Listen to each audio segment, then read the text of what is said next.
Haribol, todas as glórias aos devotos reunidos. Na aula de hoje falaremos o capítulo 85 do canto 10 do Srimad Bhagavatam, intitulado O Senhor Krishna instrui Vasudeva e recupera os filhos de Devaki. Este capítulo tem como resumo, onde ele relata como o Senhor Krishna transmitiu o conhecimento divino a seu pai e, junto com o Senhor Balarama, recuperou os falecidos filhos de sua mãe. Tendo ouvido os sábios visitantes glorificar Krishna, Vasudeva deixou de considerar a ele e a Balarama como seus filhos e começou a louvar sua onipotência, onipresença e onisciência como a suprema personalidade de Deus. Depois de glorificar seus filhos, Vasudeva caiu aos pés de lótus do Senhor Krishna e suplicou-lhe que afastasse a concepção de que o Senhor era filho dele. Em vez disso, o Senhor Krishna restabeleceu esse conceito, instruindo Vasudeva sobre a ciência de Deus. E ao ouvir estas instruções, Vasudeva ficou tranquilo e livre de dúvida. Então, mãe Devaki louvou Krishna e Balarama, lembrando-lhes como eles haviam recuperado o filho falecido de seu mestre espiritual. Ela disse: por favor, satisfazei meu desejo da mesma maneira. Por favor, trazei de volta meus filhos que foram mortos por Kamsa, para que eu possa vê-los mais uma vez. Solicitados desse modo por sua mãe, os dois senhores foram ao planeta subterrâneo de Sutala, onde se aproximaram de Bali Maharaj. O rei Bali saudou-os com todo o respeito, oferecendo-lhes assentos de honra, adorando-os e recitando orações. Krishna e Balarama então pediram a Bali que devolvesse os filhos falecidos de Devaki. Os senhores receberam de Bali os meninos e devolveram-nos a Devaki, que sentiu tamanho surto de afeição por eles que leite começou a escorrer espontaneamente de seus seios.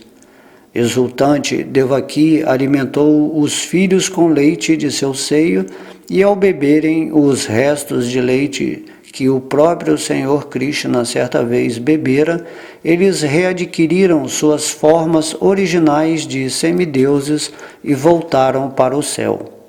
Assim terminamos o resumo desse capítulo. Vamos ao verso 1. Sri Shukadeva disse: certo dia, os dois filhos de Vasudeva, Sankarsana e Achyuta, ou Balarama e Krishna, vieram prestar-lhe seus respeitos, prostrando-se aos pés dele. Vasudeva saudou-os com grande afeição e disse-lhes: tendo ouvido as palavras dos grandes sábios relativas ao poder de seus dois filhos, e tendo visto suas valorosas façanhas, Vasudeva convenceu-se da divindade deles. Então, chamando-os pelo nome, dirigiu-se a eles com as seguintes palavras. Vasudeva disse: ó Krishna, melhor dos yogis, ó eterno Sankarsana, sei que vós ambos sois pessoalmente a fonte da criação universal e também os componentes da criação. Sois a suprema personalidade de Deus, que vos manifestais como o Senhor da natureza e do Criador da natureza, Mahavishnu. Tudo o que vem a existir, como e quando quer que seja, é criado dentro de vós, por vós, de vós, para vós e em relação a vós. Ó Senhor transcendental, de vós mesmo criastes todo este variado universo, e então entrastes dentro dele em vossa forma pessoal como a superalma. Dessa maneira, ó não nascida alma suprema, como a força vital e a consciência de todos, mantendes a criação.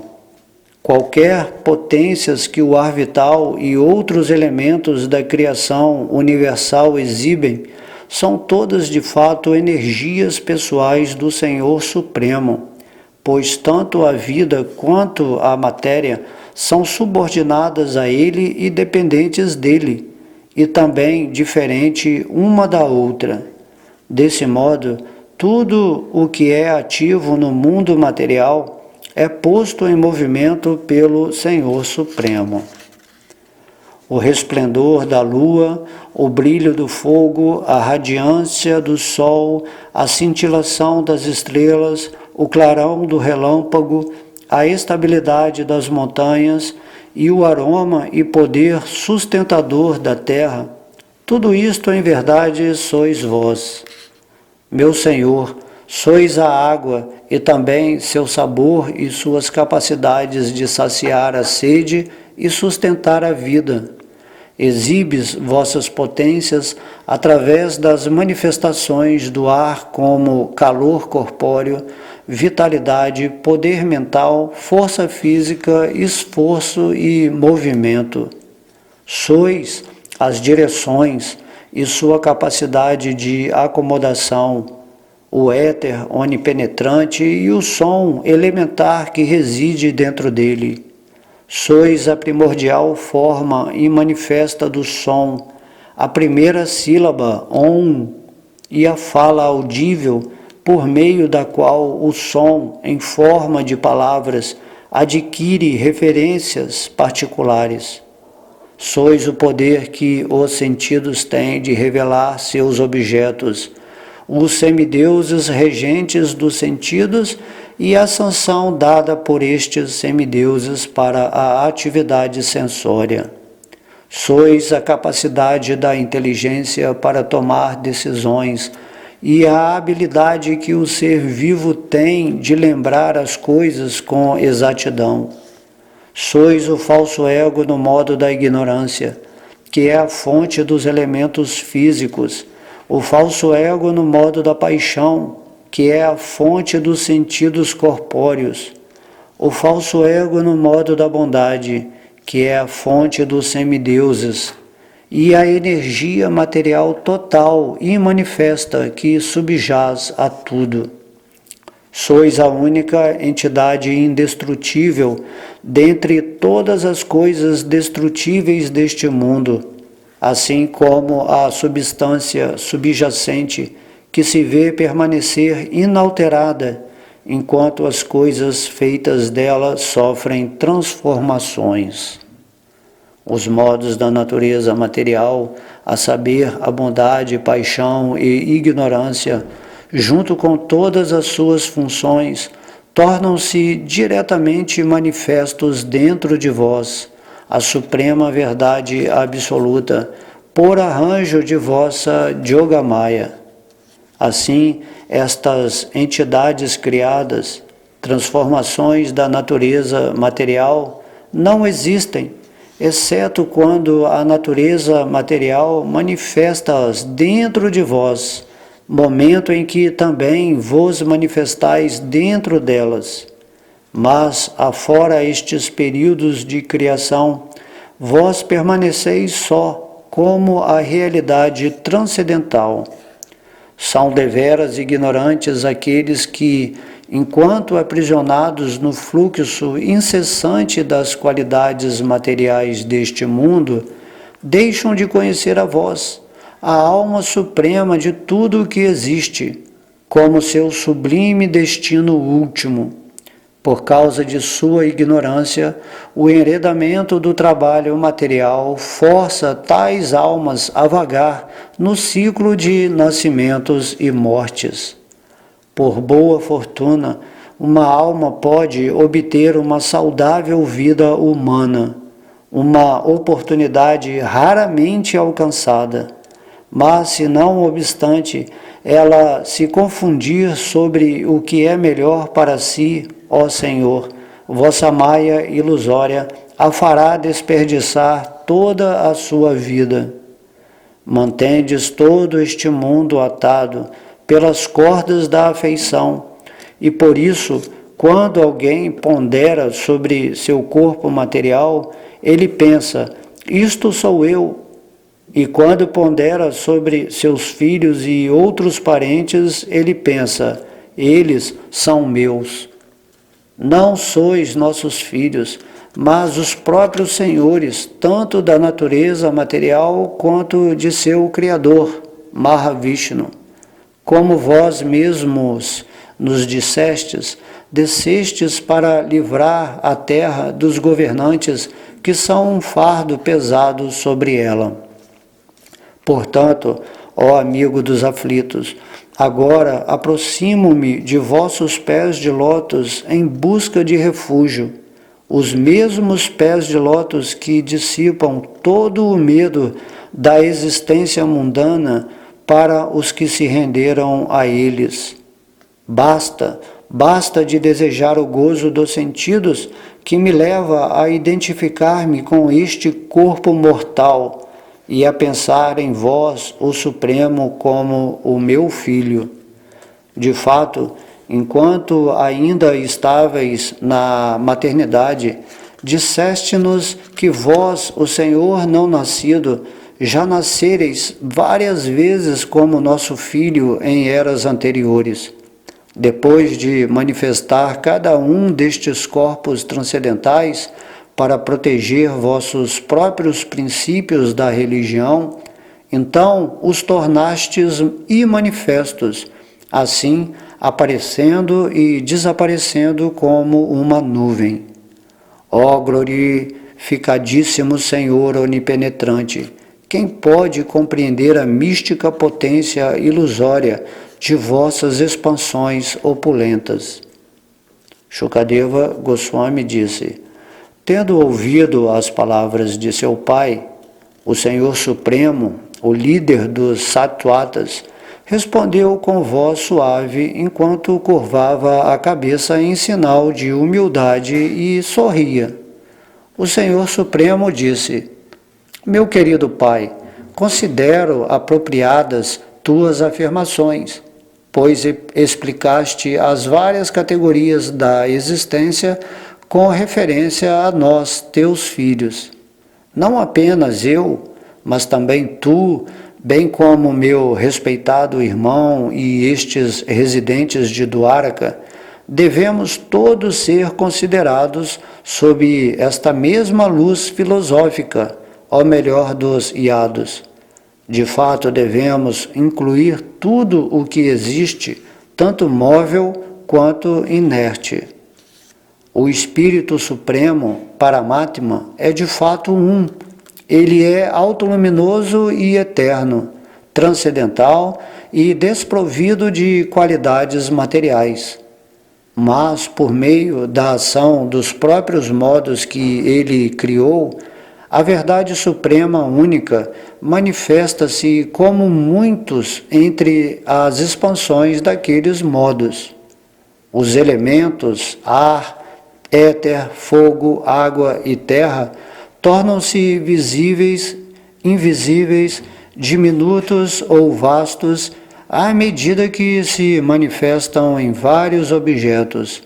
De modo semelhante, o Paramatma, embora um, parece multiplicar-se.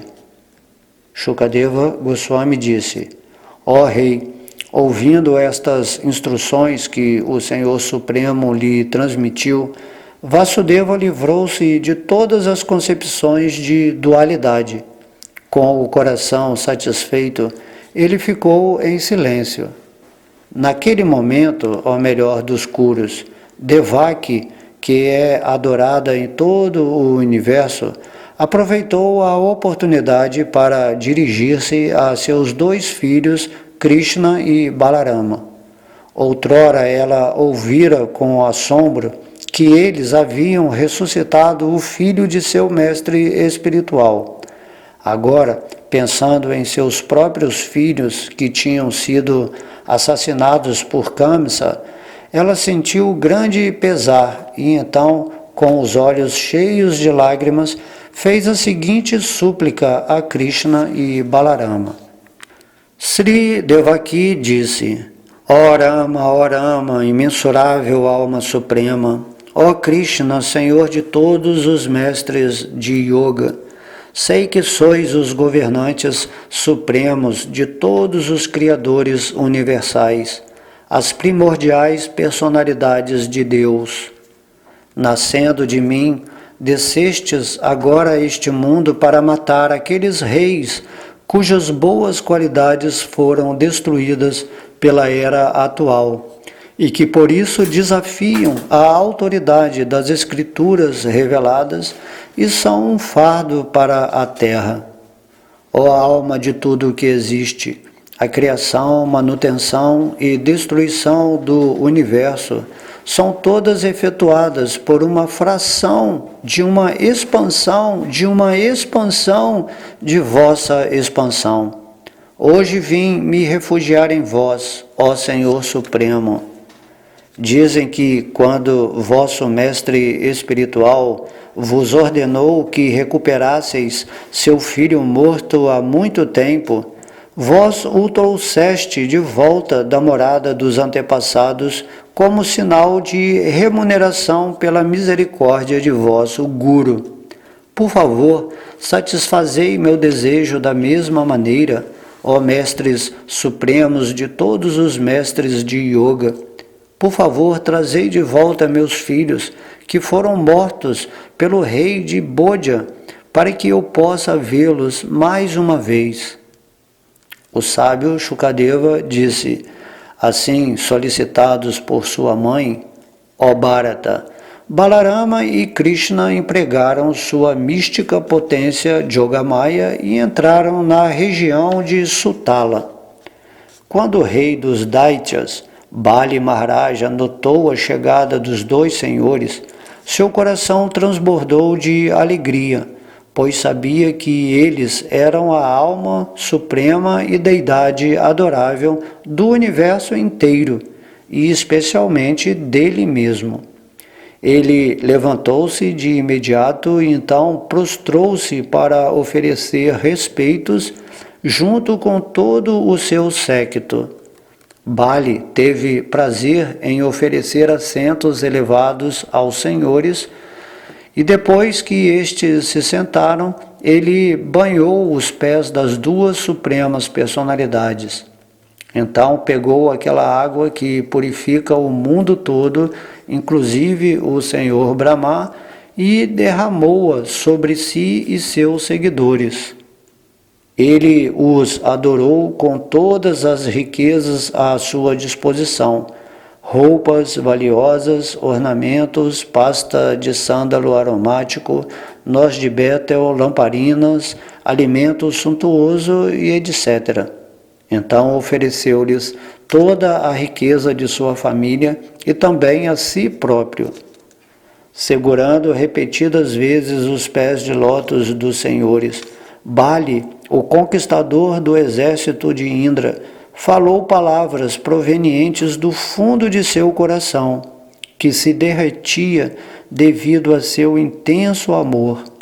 Ó Rei, com os olhos cheios de lágrimas de êxtase e os pelos do corpo arrepiados, ele começou a balbuciar as seguintes orações. O rei Bali disse: reverências ao ilimitado Senhor, Ananta, o maior de todos os seres, e reverências ao Senhor Krishna, o Criador do Universo, que aparece como o absoluto impessoal e a superalma, a fim de disseminar os princípios de Sankhya e Yoga. Ver a vós, senhores, é uma rara conquista para a maioria dos seres vivos. Mas até mesmo pessoas como nós, situadas nos modos da paixão e ignorância, podemos facilmente ver-vos quando vos revelais por vossa própria vontade. Muitos que haviam estado constantemente absortos em inimizade a vós, terminaram atraídos por vós, que sois a direta encarnação da bondade transcendental, e cuja divina forma contém em si as escrituras reveladas. Entre esses inimigos reformados, há Daityas, Danavas, Gandharvas, Siddhas, Vidyadharas, Charanas, Yakshas, Rakshasas, Pichakas, Bhutas, Pramatas e Nayakas, e também nós mesmos e muitos outros como nós. Alguns de nós sentiram-se atraídos por vós devido ao ódio excepcional, ao passo que outros foram atraídos devido a seu humor de devoção baseado em luxúria. Mas os semideuses e outros seres arrogantes por causa da bondade material não sentem semelhante atração por vós. Ó Senhor de todos os yogis perfeitos, se nem mesmo os maiores místicos sabem o que é ou como age vosso poder espiritual de ilusão, que se dizer de nós? Por favor, sede misericordiosos comigo, para que eu possa sair do poço escuro da vida familiar, meu falso lar, e encontrar o verdadeiro abrigo de vossos pés de lótus, que os sábios abnegados sempre buscam. Então, quer sozinho, quer em companhia de grandes santos, que são os amigos de todos, poderei divagar à vontade, encontrando aos pés das árvores, que são caridosas ao mundo inteiro, o que é necessário para viver. Ó Senhor de todas as criaturas subordinadas, por favor, dizei-nos o que fazer e então livrai-nos de todo o pecado. Quem cumpre fielmente vosso comando, ó Mestre, não é mais obrigado a seguir os ritos védicos ordinários. Então o Senhor Supremo, Krishna, disse: durante a era do primeiro humano, o sábio Mariti teve 6 filhos com sua esposa Urna. Eles eram todos sublimes semideuses, mas certa vez riram do Senhor Brahma quando o viram preparando-se para ter relação sexual com sua própria filha. Por causa daquele ato impróprio, eles entraram imediatamente numa forma de vida demoníaca, e assim nasceram como filhos de Hiranyakashipu. A deusa Yogamaya, então, tirou-os de Hiranyakashipu, e eles nasceram de novo no ventre de Devaki. Depois disso, ó rei, Kamsa assassinou-os. Devaki ainda se lamenta por eles, pensando neles como seus filhos. Estes mesmos filhos de Mariti agora vivem aqui contigo. Desejamos levá-los deste lugar para dissipar a tristeza da mãe deles. Então, aliviados de sua maldição e livres de todo o sofrimento, eles regressarão a seu lar no céu. Por minha graça, estas 6 pessoas, Smara, Udigita, Parishvanga, Patanga, Kishudrabriti e Grini, retornarão à morada dos santos puros. Shukadeva Goswami continuou: após dizer estas palavras, o Senhor Krishna e o Senhor Balarama, tendo recebido de Bali Maharaj a devida adoração, regressaram junto com os seus filhos a Dwaraka, onde apresentaram-nos à sua mãe. Ao rever seus filhos desaparecidos, a deusa Devaki sentiu tanta afeição por eles que leite escorreu de seus seios. Ela abraçou-os e colocou-os em seu colo, cheirando-lhes a cabeça muitas vezes. Amorosamente, ela deixou que seus filhos mamassem em seu seio, que se encharcou de leite ao simples contato com eles.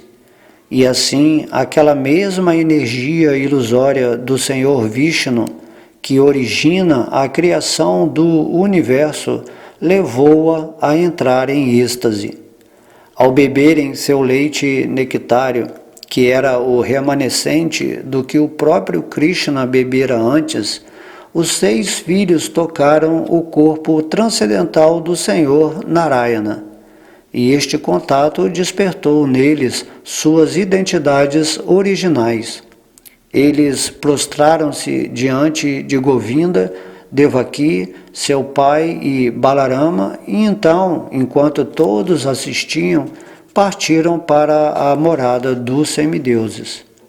Vendo seus filhos retornar do reino da morte e então tornar a partir, a santa Devaki foi tomada de espanto, ó rei.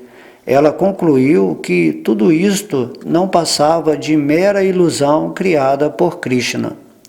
Sri Krishna, a alma suprema, o Senhor de coragem ilimitada, executou incontáveis passatempos tão surpreendentes como este, ó descendente de Bharata. Sri Shuta Goswami disse: este passatempo ensinado pelo Senhor Murari, cuja fama é eterna, destrói os pecados do universo e serve como ornamento transcendental para as orelhas de seus devotos. Qualquer um que, com atenção, ouvir ou narrar este passatempo, conforme recontou o venerável filho de Vyasa, será capaz de fixar a mente na meditação sobre o Senhor Supremo e atingir o auspiciosíssimo reino de Deus. Então, aqui terminamos esse capítulo 85. Também é dito, segundo Sridhara Goswami, que ouvir os maravilhosos eventos da vida do Senhor Krishna destrói os pecados de uma maneira que é perfeita, porque é fácil. Qualquer um pode participar facilmente nesta audição. E aqueles que se tornam devotados a Krishna sempre sentem prazer em usar suas orelhas e os ornamentos dos assuntos referentes a ele. Não só aqueles que estavam presentes na ocasião em que aconteceram esses passatempos, mas também Shukadeva Goswami, Shuta Goswami, todos os que ouviram desde então e todos no universo que os ouvirão no futuro são abençoados pela recitação contínua das glórias transcendentais do Senhor Krishna.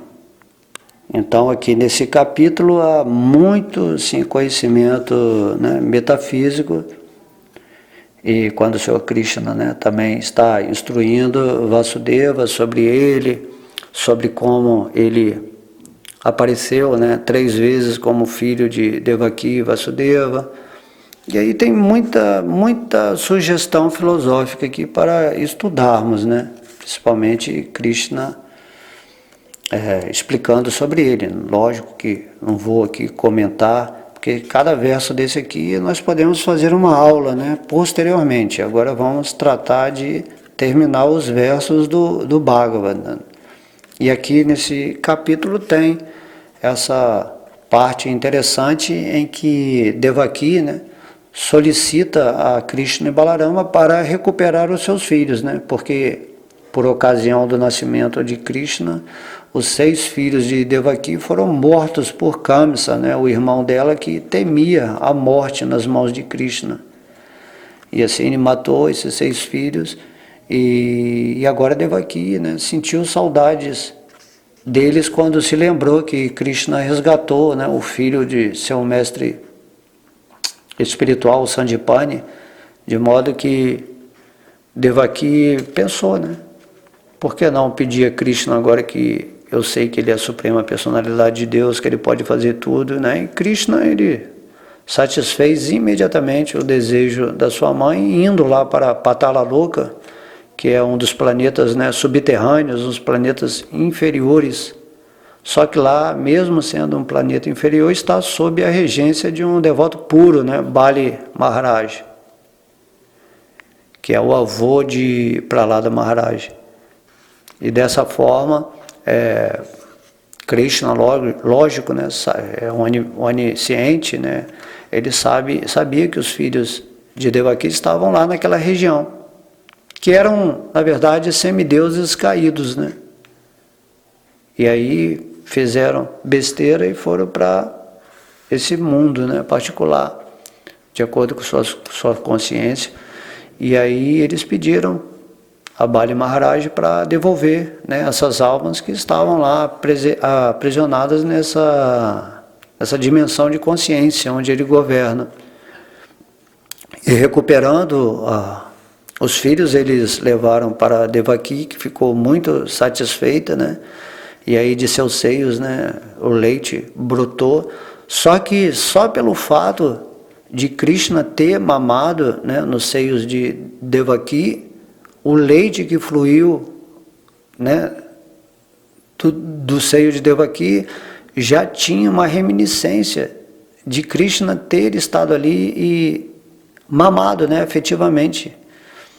Então, isso mostra que tudo aquilo que é relacionado com Krishna é o próprio Krishna. Logo, o seio que saía do seio de Devaki era o próprio Krishna. Tanto que quando os filhos, né, recuperados dela mamaram e tocaram no leite, imediatamente eles realizaram a suprema personalidade de Deus e retomaram as suas formas de semideuses, tendo retirado todas as suas reações pecaminosas, e assim eles pediram permissão e voltaram para os reinos celestiais, né, dos quais eles originalmente tinham caído, para continuar, né, a sua programação de vida até ir para outros estágios de aprendizado.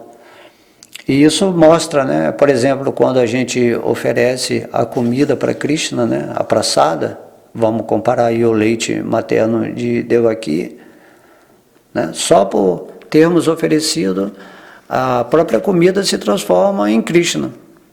Essa é a natureza absoluta do entendimento, né, de Deus. Quando sabemos quem é Deus, quando oferecemos tudo para Deus em nossa vida, tudo aquilo é transformado automaticamente em energia divina.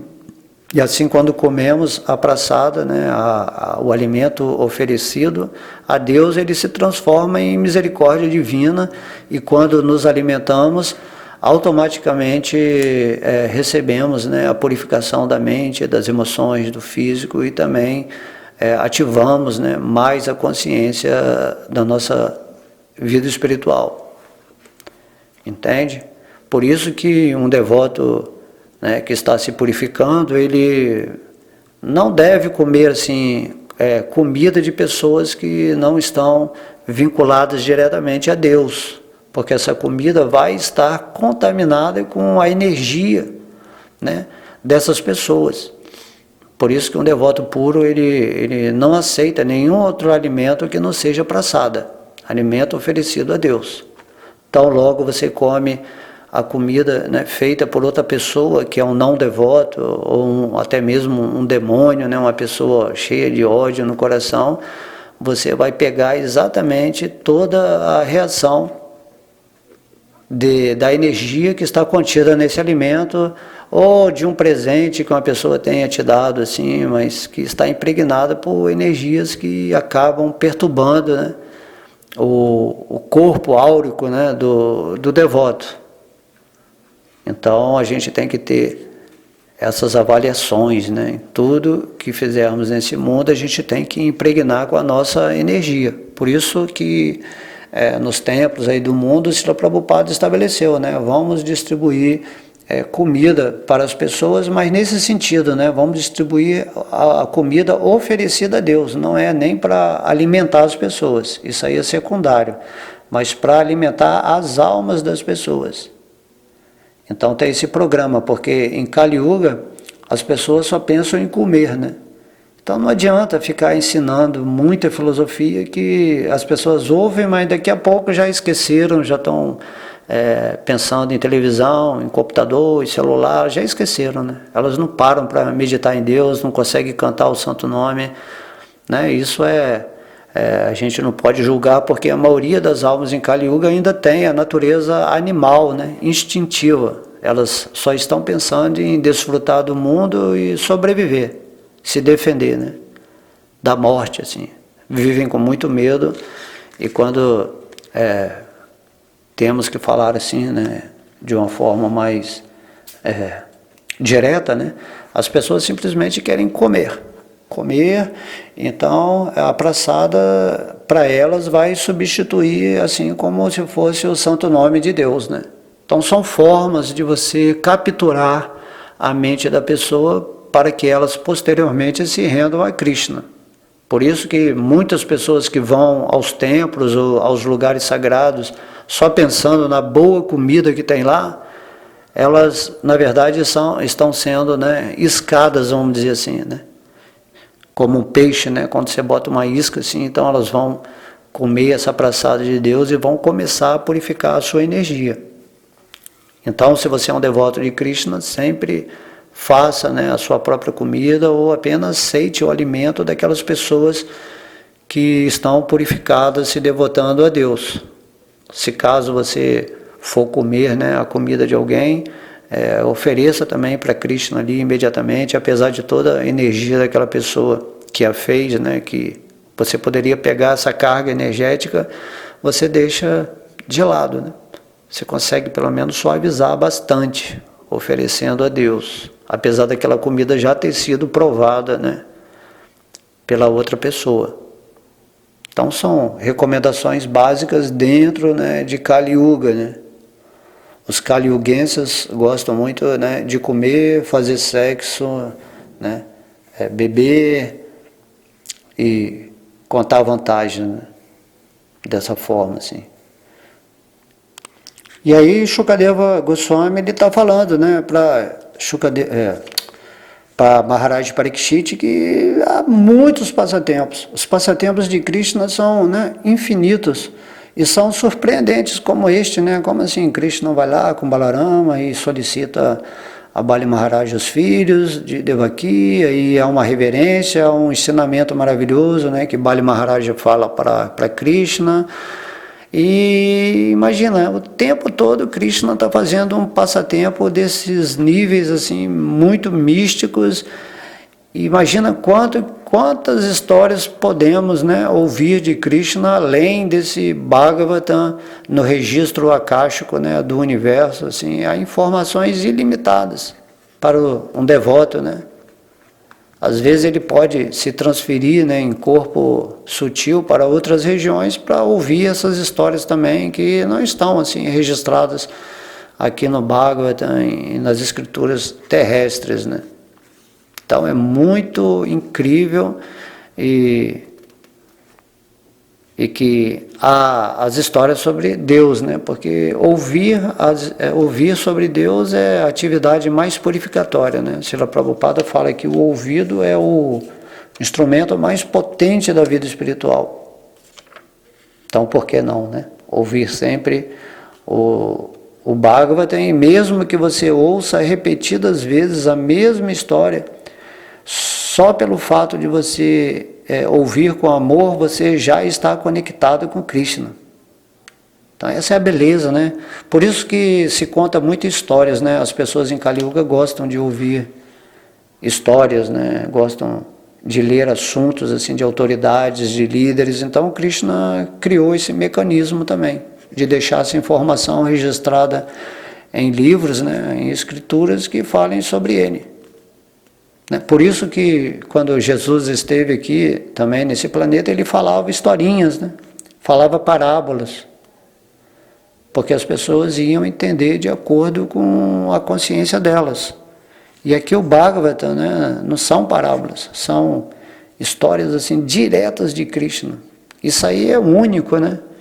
Como que você vai ouvir história de Deus, né? Isso é único, não tem em nenhum lugar Krishna se manifestando, né? Assim como, dando exemplo novamente de Jesus, por exemplo, como você ouve a história de Jesus se movimentando, né, lá na Galileia, falando seus ensinamentos, seus discípulos, né? Ali é a história de um mestre, você passa a estudar, a contemplar os seus ensinamentos, o seu exemplo, né?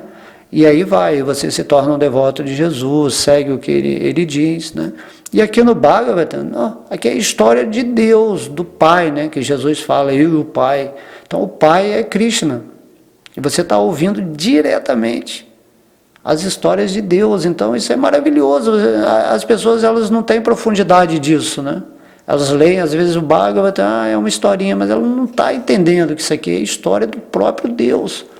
E se você se associa à sua mente, né, com essas palavras, e você entra de coração, com o espírito totalmente submetido, né, a esse prazer, essa avidez de entender assim, como Deus age, quem é Deus, e através dessas orações, desses versos, Deus ele vai se definindo assim, completamente em inúmeros detalhes. Isso é tão magnífico para uma pessoa que alcançou um pouquinho de visão espiritual, que ela não consegue mais deixar de beber, né, ou ouvir, né, esse néctar que está sendo emanado aqui dos lábios, né, de Shukadeva Goswami e de Shuta Goswami, revelando assim, em pormenores cada oração, cada nome, né, desses seres, desses sábios. Tudo isso, quando a gente vai ouvindo, vai entrando de uma forma tão poderosa em nossa existência que milhões, bilhões de vidas vão sendo erradicadas em suas atividades pecaminosas. Então, que maravilha isso, né? De você poder também simplesmente cantar o nome de Deus, coisas muito simples. Entender, eu estou cantando, e enquanto eu estou cantando, eu sei que isso aqui é Deus presente, agora nessa vibração. E aí você coloca atenção e pede devoção, pede amor, né? Pede a Krishna para manifestar o serviço devocional na sua vida. E isso é a maravilha das maravilhas aqui dentro dessa estrutura, né, de matéria densa. É a maior riqueza, né, você possuir a literatura do Srimad Bhagavata. Nem R$1 trilhão se compara a você passar alguns minutos do seu dia contemplando esses versos, recitando-os, ou ouvindo-os, lendo, né? Ou comentando com outras pessoas. Então não há riqueza maior que essa. Se você lê o Bhagavata aqui como esses versos, né, eles estão falando aqui, né, que esse passatempo, por exemplo, ensinado pelo Senhor Murari, cuja forma é eterna, destrói os pecados do universo. Está entendendo? Não é só... Quando você está recitando, você está purificando todo o universo, não só a sua vida. Olha só a importância disso. E também que ele serve como ornamento transcendental para as orelhas de seus devotos, né? Os devotos, eles são simples, mas eles carregam em seus ouvidos esse ornamento do conhecimento transcendental. Olha que bonito isso. Então, a maior riqueza de uma alma nesse mundo é possuir esse conhecimento sobre os passatempos de Krishna e as instruções de Deus. E possuir também a habilidade que é potencializada por Deus dentro do talento específico que cada um tem para expandir essa mensagem, esse conhecimento divino. E aí nesse verso, né, como em vários outros do Bhagavatam, ele fala: qualquer um que com atenção ouvir ou narrar esses passatempos, né, conforme recontou o venerável filho de Vyasa, que é Shukadeva Goswami, vai ser capaz de fixar a mente na meditação sobre o Senhor Supremo. Ou seja, a pessoa vai se mover na vida dele todinha, nunca vai esquecer de Krishna. Vai alcançar esse estado de meditação, de samadhi constante em Deus. Olha só, que bênção, né? Você nunca mais vai esquecer Krishna. E aí você vai se alimentando cada vez mais de Krishna, em Krishna, em Krishna. Então isso é tão formidável, né? E aqui no final fala: você vai fixar sua mente na meditação sobre o Senhor Supremo e vai atingir, né, o reino de Deus, que é o lugar mais auspicioso da existência. Então aqui, nesse verso, é Krishna prometendo isso. Krishna fala: se você fixa a sua mente em mim, né, cantando, ouvindo os passatempos ou qualquer coisa, no final eu te prometo que você vai atingir o reino de Deus. Porque você vai começar a viver em meditação constante de mim. Porque Krishna dentro do seu coração não vai deixar você mais esquecer dele. Entende? Deus protege a gente, né? Então, mesmo na hora da morte, se você estiver, né, numa situação difícil e estiver tendo dificuldade para lembrar de Deus, né, porque a hora da morte é sempre assim, né? Nem todas as mortes, né? Mas A maioria das mortes causa esse medo, né? Porque o espírito sabe que está saindo do corpo, mas Krishna, de dentro do seu coração, vai fazer você se lembrar dele, né? Se você realmente estiver vivendo durante toda a sua vida nesse estado meditativo em relação a Deus. Deus é fiel, né? É um amigo que sabe realmente o que você fez nessa vida material.